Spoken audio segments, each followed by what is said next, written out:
Hello friends, नमस्कार। स्वागत है आप सभी का हमारे यूट्यूब चैनल पर। और आज के इस वीडियो में हम आपके सामने एक बहुत ही खास टॉपिक, बहुत ही इंपॉर्टेंट टॉपिक लेकर आए हैं, that is national recruitment agency. और अगर इस एजेंसी के बारे में बात की जाए तो आज ही गवर्नमेंट ने इस एजेंसी को एस्टेब्लिश करने के लिए, सेटअप करने के लिए जो है अनाउंस किया है, अप्रूवल दिया है, एक तरह से हम कह सकते हैं। तो ये जो डिसीजन है ये एक बहुत ही राहत भरा और खुशी देने वाला डिसीजन कहा जा सकता है, जितने भी जॉब सीकर्स हैं या कोई भी कम्पिटिटिव एग्जाम की तैयारी कर रहे हैं। तो चलिए फ्रेंड्स, डिस्कस करते हैं नेशनल रिक्रूटमेंट एजेंसी के बारे में। What is this and how it will work in the future. तो चलिए स्टार्ट करते हैं। फर्स्ट ऑफ ऑल अगर बात की जाए तो एनआरए को जो प्रपोज किया गया था वो यूनियन गवर्नमेंट के द्वारा यूनियन बजट 2020 में इसकी अनाउंसमेंट की गई थी एनआरए को सेटअप करने के लिए। एंड देन जो है यूनियन गवर्नमेंट ने अभी इसको अप्रूवल दिया है टू सेटअप द एनआरए।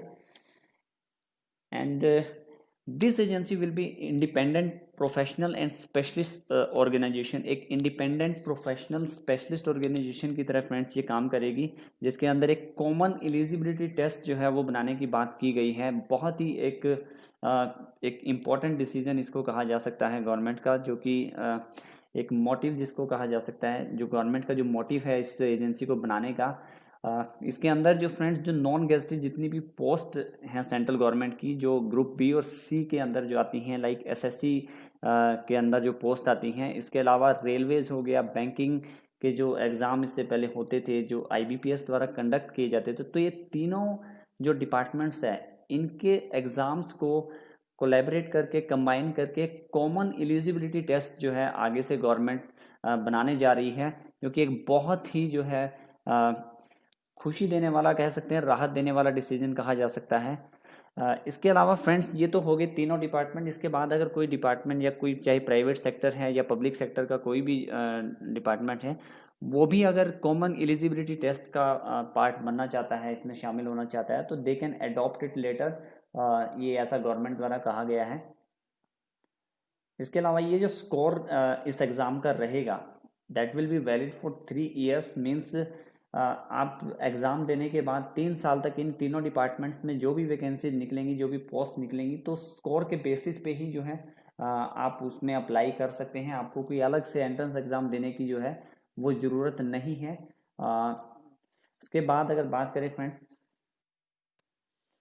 ये पिक्चर आप लोगों ने जरूर देखी होगी जब भी आप कोई एग्ज़ाम देने जाते थे इससे पहले, कम्पिटिटिव एग्ज़ाम कोई भी।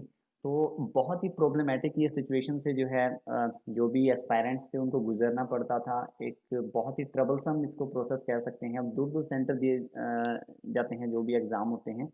तो इसमें कहीं ना कहीं कुछ राहत जो है, जो भी स्टूडेंट्स या फिर जो भी जॉब सीकर्स हैं, जो जॉब के लिए तैयारी कर रहे हैं, तो उनको कहीं ना कहीं राहत मिलने वाली जो है ये न्यूज़ इसको कहा जा सकता है।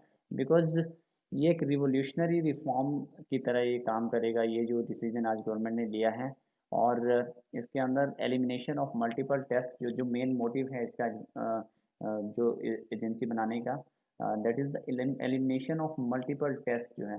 तो ये जो सिचुएशन बार बार फेस करनी पड़ती थी, उससे कहीं ना कहीं राहत जरूर मिलेगी। इसके अलावा saving of cost, precious time and resources. जो एग्ज़ाम को, अलग अलग एग्ज़ाम को अप्लाई करने के लिए स्टूडेंट्स को जो एक कॉस्ट बियर करनी पड़ती थी, फीस अलग अलग भरनी पड़ती थी, और जो टाइम वेस्ट होता था, अलग अलग से प्रिपेयर करना पड़ता था एग्ज़ाम के लिए। तो ये सारी चीज़ें कहीं ना कहीं जो है ना, not only for the job seeker but government के लिए भी जो है काफ़ी सारे रिसोर्सेज जो है वो सेव कर पाएगी, कॉस्ट और टाइम को सेव कर पाएगी। इसके अलावा we can say this will prove as a great boon, especially for the economically deprived aspirants, जो इकोनॉमिकली वीक हैं, बार बार जो है एग्ज़ाम की फ़ीस नहीं भर सकते हैं, अलग अलग एग्ज़ाम की फ़ीस नहीं भर सकते हैं।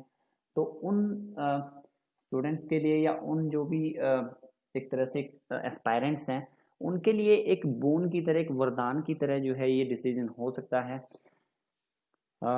Those youth who are living in the far flung area, उनके लिए काफ़ी जो है दिक्कतों का उनको सामना करके एग्ज़ाम दूर दूर तक देने जाना पड़ता था। तो एक बहुत ही राहत भरा डिसीजन कहा जा सकता है। वीमेन जो कैंडिडेट हैं उनके लिए काफ़ी दिक्कत होती थी ट्रैवल करना स्पेशली जो है, और कई बार तो ऐसा होता था, आप लोगों ने देखा होगा कि सेंटर इतने दूर दूर दे दिए जाते थे कि एक दिन पहले वहाँ पहुँचना होता था और वहाँ स्टे करना पड़ता था। तो दैट वाज वेरी एक तरह से काइंड ऑफ हरासमेंट कह सकते हैं।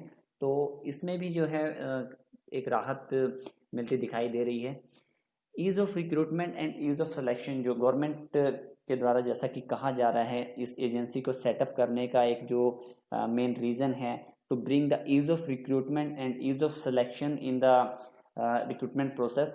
तो कुल मिला के फ्रेंड्स जो है ये बहुत ही अच्छा एक डिसीजन जो है इसको कहा जा सकता है। एंड होपफुली एक बहुत ही राहत जो है इससे मिलने वाली है। So I would say all the best to all the aspirants and तो फ्रेंड्स लेट्स वेट अभी गवर्नमेंट की तरफ से और क्या क्लैरिफिकेशन इस एजेंसी के बारे में आती है और किस तरह से ये एजेंसी आने वाले समय में काम करेगी। सो अगर वीडियो आपको अच्छी लगी है फ्रेंड्स तो लाइक ज़रूर कीजिएगा और इस एजेंसी के बारे में क्या आपके विचार हैं वो कमेंट करना मत भूलिएगा। शेयर कीजिएगा अपने फ्रेंड्स के साथ और चैनल को सब्सक्राइब ज़रूर कीजिएगा अगर आप फर्स्ट टाइम इस चैनल पे आए हैं तो। And thank you for watching, keep learning.